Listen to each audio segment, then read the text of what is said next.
Bine v-am găsit, bine v-am regăsit, dragilor din Zodia Gemeni, oriunde v-ați afla. Iată-ne din nou împreună la o nouă lectură pentru săptămâna 6-12 octombrie. Așa că toți cei care aveți Soarele, Luna, Venus, Ascendentul sau oricare alt aspect astral important pentru voi din harta voastră astrală și care are legătură cu Zodia Gemeni, această lectură este de asemenea și pentru voi. Ca de fiecare dată, nu uitați, este o lectură generală, așa că vă rog să luați decât acele mesaje care rezonează cu voi, restul lăsați-le să zboare în univers, pentru că sigur sunt pentru alte energii care într-o mai mică sau mai mare măsură au o legătură cu Zodia Gemeni. Și acum haideți să întrebăm Lenormandul care este situația importantă pentru dragii mei din Gemeni în această săptămână 6-12 octombrie. Care este situația importantă de știut pentru dragii mei din Gemeni în această săptămână 6-12 octombrie. Să vedem.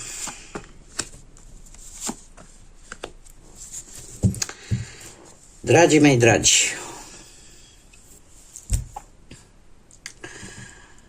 voi ați depus, nu știu, ori că ați făcut ceva în mod repetat, ori că ați depus foarte mult efort pentru a obține un anumit obiectiv.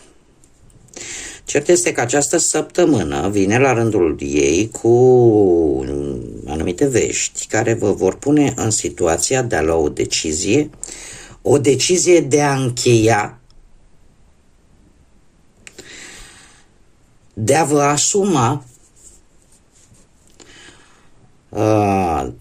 cred că mai degrabă invers trebuia să spun, de a vă asuma încheierea sau închiderea acestei situații care se tot repetă.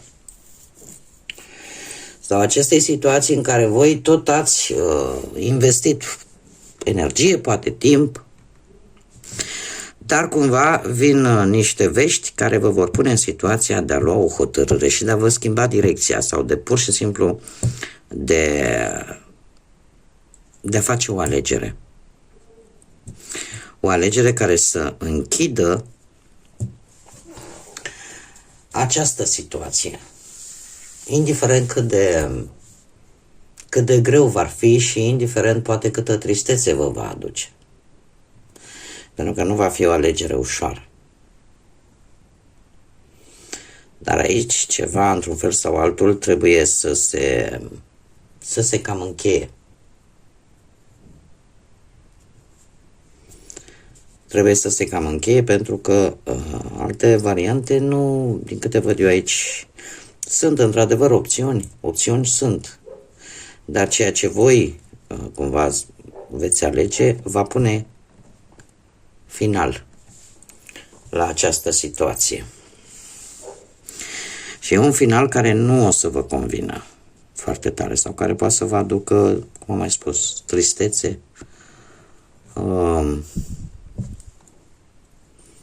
și o ușoară durere posibil.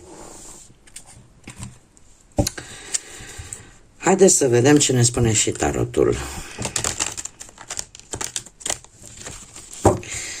Să vedem ce ne spune tarotul. Ce vine pentru dragii mei din Gemeni în săptămâna 6-12 octombrie.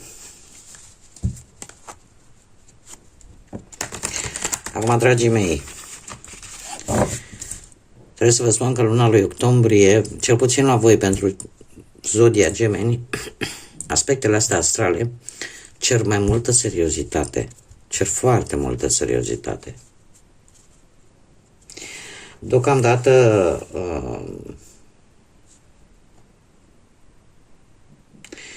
eu aș zice că, mai ales că avem și un Uranus retrograd în Gemeni, e un moment tare bun să vă desprindeți de vechi forme de gândire, să vă dezintoxicați, ca să zic așa, de informații care nu vă aduc nimic bun.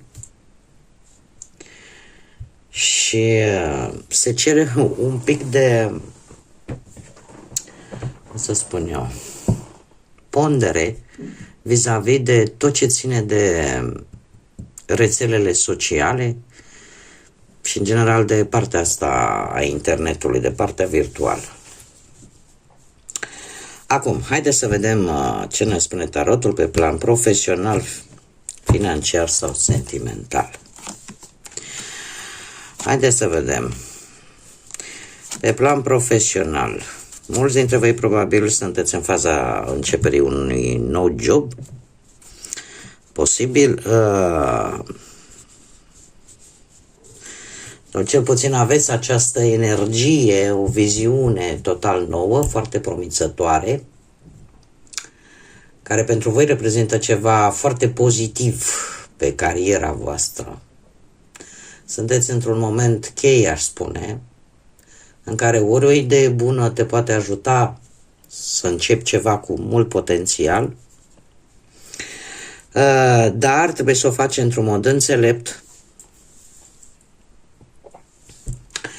și aici eu aș zice că de asemenea nu trebuie să trebuie să selectezi informațiile care vin la tine. Nu toate informațiile sunt bune, ca să zic așa, sunt reale. Trebuie să faci un pic de selecție între informațiile pe care le primești, cel puțin pe partea asta profesională. Nu o să fie ușor și e posibil că această idee bună, care are potențial, sau că, cum să spun eu, promisiunea acestui nou job, care îți dă așa de mult, sau chiar dacă poate unii dintre voi chiar începeți în această săptămână la un nou loc de muncă. Nu luați de bune toate informațiile care vin la voi. Folosiți-vă înțelepciunea, dragilor. Nu o să fie o acomodare ușoară pentru cei care sunteți într-un nou job, cum de-al minteri și pentru toți ceilalți care vreți să aveți un proiect, aveți un plan. Or să mai apară mici întârzieri cu acest nou debute și eu aș zice că dacă aveți de făcut o anumită înțelegere, o anumită negociere, nu va fi tocmai așa ușor. Dacă vă luptați, poate, pentru acest job, care pentru voi reprezintă ceva puternic, ceva important, nu trebuie să vă lăsați. Ați muncit până acum, ați consumat energie și timp, ar fi păcat să vă lăsați acum la o aruncătură de băț, de a pune mâna pe ceea ce voi vă doriți, practic. Pentru că acest nou debute poate să vină și sub tot felul de piedici, de birocrație, de oameni care te plimbă de la Ana la Caiafa. Nu trebuie să vă lăsați, fiți determinați. Fiți determinați pentru că ceea ce faceți în această săptămână va fi important pe viitor pentru voi, pe planul ăsta profesional. Iar în ceea ce privește Marea Preoteasă, folosiți-vă înțelepciunea.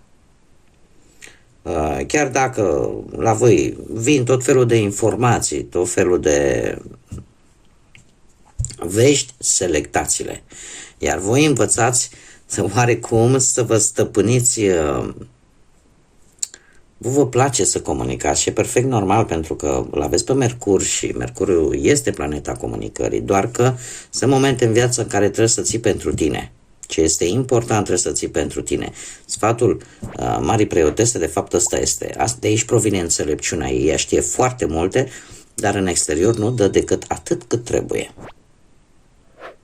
Și asta, într-un fel sau altul, vă poate ajuta. Mergem mai departe. Cei care sunteți... mergem mai întâi cu partea financiară. Partea financiară. Haideți că mereu uit ideea de a vă lăsa să vedeți cărțile. Și pe mă trezesc că nu mai am spațiu. Deci, cei care sunt... Partea asta financiară. am o problemă. Partea financiară vine cu o oportunitate tare bună de a face bănuți. Tare bună. Nu știu, zodia Săgetător, dacă vă spune ceva pe partea asta a banilor, dar există, într-adevăr, o mare oportunitate către a prospera, către a primi niște bani. Ori că apare șansa să rezolvați anumite situații bănești, ori pur și simplu să ai așa o idee tare bună care să-ți aducă un câștig în plus și să te echilibreze un pic din punctul ăsta de vedere profesional. Acum, eu aș zice că așa în mare finanțele sunt destul de echilibrate, totuși sunteți un pic, cum să zic eu, sunteți pe economie, ca să zic așa. Adică nu prea faceți cheltuieli care nu și-au rostul, e posibil să suspendați poate anumite plăți, să amânați anumite lucruri. De ce? Pentru că deocamdată lucrurile, cum să spun, nu se văd foarte clar din punctul ăsta de vedere financiar și atunci vă luați măsurile de precauție sau cel puțin asta ar trebui. Dar de moment, chiar dacă vă vine această șansă, da, să faceți niște bănuți, totuși sunteți destul de precauți, destul de echilibrați, pentru că lucrurile nu se văd foarte clar din punctul ăsta de vedere financiar la voi și atunci e posibil să mai amânați niște decizii, niște plăți, sau să amânați un pic această idee, ca să zic așa, până când mai faceți bănuți. Pe parte sentimentală, cei care sunteți deja într-o pereche, dragilor, ce e cu voi, ce e cu voi? Am zodii de pământ, Taur, Fecioară, Capricorn. Nu știu ce vă plictisește pe voi aici, ce nu vă convine vouă așa. E ceva aici care nu vă convine. Sau pur și simplu, nu știu, rutina poate și-a făcut simțită prezența, poate în relația voastră, sau cineva aici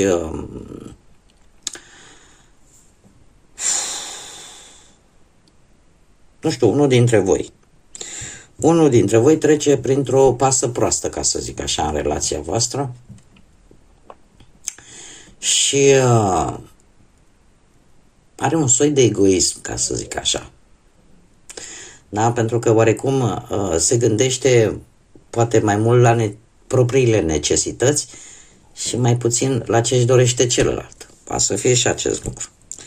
Asta dacă nu vorbim de rutina care apare în relație.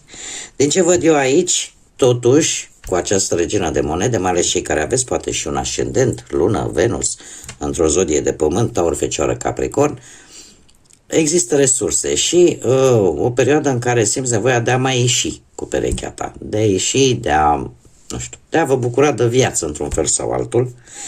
Iar acest lucru, cumva, va duce la o schimbare majoră în relația voastră și la șansa de a merge înainte cu relația. Se întâmplă aici ceva care e de bun augur până la urmă. Am și zodii de apă, Rac pe Scorpion. Cumva renaște relația, ceva se întâmplă. Un eveniment, o schimbare bruscă. Dar este ceva, cum ar veni, cum să zic eu, predestinat într-un fel sau altul. Alții pot avea conversații cu mama, cu bunica, cu sora, cu soacra, în general cu energii feminine, care, unde cumva ești îndemnat, domne, faceți ceva, reveniți-vă, faceți lucruri împreună, ieșiți, uite, la o cină, ieșiți în oraș, ceva. Lucrul ăsta schimbă situația la 180 de grade și se pare că relația voastră parcă ea începe să prindă aripi. începe să devină mult mai solidă și să se revigoreze așa, să redescopere iubirea, ca să zic așa. Se redescoperă iubirea și sunt mari șanse ca pentru cei care nu sunt în mod oficial să primiți poate chiar și o cerere, de ce nu, într-un mediu foarte romantic. Adică lucrurile nu sunt rele. Cei care sunteți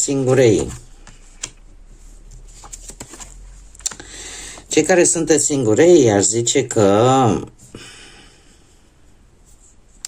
voi tocmai ce ați lăsat în urmă, poate o relație, începuseră cumva lucrurile să se strice din ce în ce mai tare, adică din toate 8 cupe care erau pline, de una de sentiment, alta de respect, alta de admirație, alta de, de regulă cam tot ce leagă doi oameni, începuseră să se cam verse, începuseră să se cam piardă, din sentimente, din respect, din ce vreți voi, din iubire.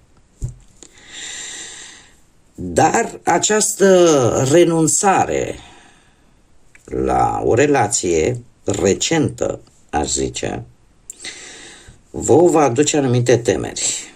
Adică nu a fost o despărțire, ca să zic așa, foarte amiabilă. Și va aduce anumite temeri și o anumită angoasă, o stare de teamă, posibil. De teamă, de gânduri negative. Eu zice că tocmai de aceea spun că nu este de foarte multă vreme, este ceva recent și e posibil ca persoana pe care voi ați cunoscut-o recent să fi fost, să nu fi cunoscut-o neapărat de multă vreme, să se fi închegat oarecum o relație într-un interval de timp foarte scurt. Tocmai de aici și aceste cupe. Trebuie să vă zic că până la sfârșitul săptămânii, cel puțin, din 8 mai au rămas 5, din 5 mai rămân 2 cupe. Adică ceva se întâmplă și cumva tot ceea ce voi ați simți vis-a-vis de această persoană se pierde într-un ritm foarte rapid. Într-un ritm foarte rapid și pe partea asta o să vă trebuiască un pic de timp să vă vindecați. Eu aș spune că sunteți în faza în care nu prea mai puteți vedea lucruri pozitive. Chiar dacă unii dintre voi posibil să aveți și anumite stări de vinovăție, dar ceva nu o să iasă bine și veți fi mai decepționați decât ați fost. Ceva se va întâmpla. Ce vă face să vă pierdeți și puținul la care v-a mai rămas vis-a-vis de această persoană. Haideți să vedem ce mesaj important am pentru voi, dragilor. Să vedem ce mesaj am pentru dragii mei din Gemeni în săptămâna 6-12 octombrie. Care este mesajul de știut pentru dragii mei din Gemeni în această săptămână?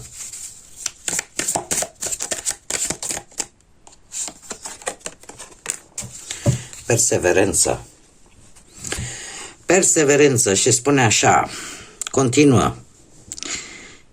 Chiar și atunci când simți că nu mai poți, tu continuă să mergi înainte.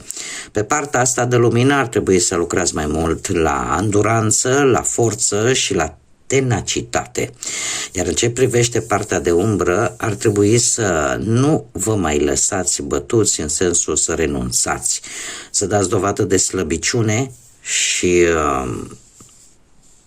să stați mereu în apărare. Cumva se cere un pic de acțiune la voi, dragilor. Un pic de acțiune și să nu stai în poziția aia de stau să aștept să vedem ce s-o întâmpla. totuși se cere și un pic de acțiune și să nu te oprești. Pentru că, indiferent ce vine în viață, odată ce te-ai lăsat bătut, deja ai pierdut bătălia cu viața. Indiferent cât ar fi de greu, trebuie să-ți găsești resursele, să-ți găsești puterea prin Dumnezeu, prin univers, prin voi înșivă, să te ridici de acolo de jos. Pentru că odată ce ai luat decizia să rămâi jos, deja multe lucruri se pierd. Bun, dragii mei, cam atât am avut pentru voi pentru această săptămână de octombrie. Eu vă mulțumesc pentru prezență, mulțumesc desigur tuturor celor care, ca de fiecare dată, sunteți alături de mine prin intermediul mesajelor, distribuirilor, comentariilor voastre. De asemenea, le urez bun venit celor care sunteți proaspeți abonați ai acestui canal. Pentru toți ceilalți care încă nu v-ați abonat, dacă rezonați, dacă vă plac acest gen de lecturi, nu ezitați, abonați-vă, este gratuit, nu costă absolut nimic. De asemenea, și like-urile sau comentariile nu costă nimic decât bunăvoință și putință. Și eu ce să vă zic, o săptămână cât mai înțeleaptă. O săptămână cât mai înțeleaptă, cât mai curajoasă. Și profitați de potențialul vostru pentru că l-aveți. Până data viitoare când ne vom reîntâlni la o nouă lectură, numai bine, multă energie pozitivă și desigur să fiți iubiți, dragilor.